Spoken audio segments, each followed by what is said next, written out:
Hi everyone, welcome to my channel. நான் உங்கள் ராகுல். இன்றைக்கி எந்த படத்தை பற்றி பார்க்க போகிறோன்னா, பாலிவுட்லேருந்து எடுத்திருக்க நடானியான் அப்படின்ற படத்தை பற்றி பார்க்க போகிறோம். இதில் யார் லீட் பண்ணியிருக்காங்க அப்படின்னு பார்த்தீங்கன்னா, பாலிவுட் ஆக்டர் சைஃப் அலிகானோட பையன் இப்ராஹிம் அலிகானும் ஜான்வி கபூரோட சிஸ்டர் குஷி கபூரும் லீட் பண்ணியிருக்காங்க.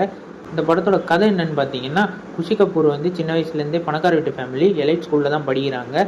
அங்கே வந்து இவங்களுக்கு வந்து 2 ஃப்ரெண்ட்ஸ் இருக்காங்க.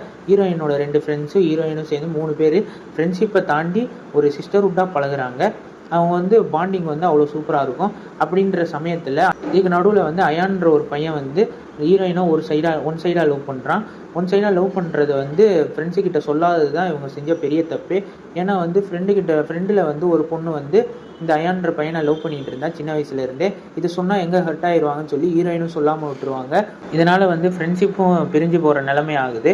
அதுக்கு நடுவில் தான் வந்து இவங்க ஓப்பனாக சொல்கிறாங்க, இந்த மாதிரி எனக்கு ஒரு பாய் ஃப்ரெண்ட் இருக்குது, இந்த மாதிரி பாய் ஃப்ரெண்ட் இருக்கனால உங்களுக்கு சர்ப்ரைஸாக காட்டணும்னு நினச்சேன் அப்படின்னு சொல்லி ஹீரோயின் சொல்கிறாங்க.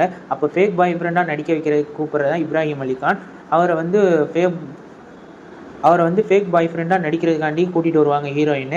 அவங்க பண்ணுற ஒரு சின்ன சின்ன விஷயமும் நல்லாயிருக்கும். குறிப்பாக வந்து அவங்க கூட்டிகிட்டு வந்ததுக்கப்புறம் அவங்க எல்லாரையும் நம்ப வைக்கணுன்றதுக்காண்டி ஒரு நடுவில் ஃபோட்டோ எடுக்கிறதா இருக்கட்டும், சின்ன சின்ன விஷயம் பண்ணுறதா இருக்கட்டும், அதெல்லாம் வந்து பார்க்குறதுக்கு நல்லா இருந்துச்சு. இந்த கதை எல்லாமே ஒரு அரை மணி நேரத்தில் முடிஞ்சிடும். ஆனால் அதுக்கப்புறம் வந்து கதையை இழுத்துருப்பாங்க. அதுதான் கொஞ்சம் வந்து போர் அடிக்கிற மாதிரி இருக்கும். அதுவும் இல்லாமல் சில சீன்ஸு அதுக்கப்புறம் வர எல்லாமே வந்து ப்ரெடிக்டபுளாக இருக்கும். அதுதான் இந்த படத்தோட மைனஸாக பார்க்குறேன். மற்றபடி இந்த படம் வந்து ஒன் டைம் வாட்சபிள் தான். நீங்கள் முடிஞ்சால் வந்து வீக்கெண்டில் ட்ரை பண்ணி பாருங்கள். இதே மாதிரி நெக்ஸ்ட் வீடியோவில் பார்ப்போம். Stay peace, stay safe. மறக்காம சர்ப்ரைஸ் பண்ணுங்க. தேங்க்யூ.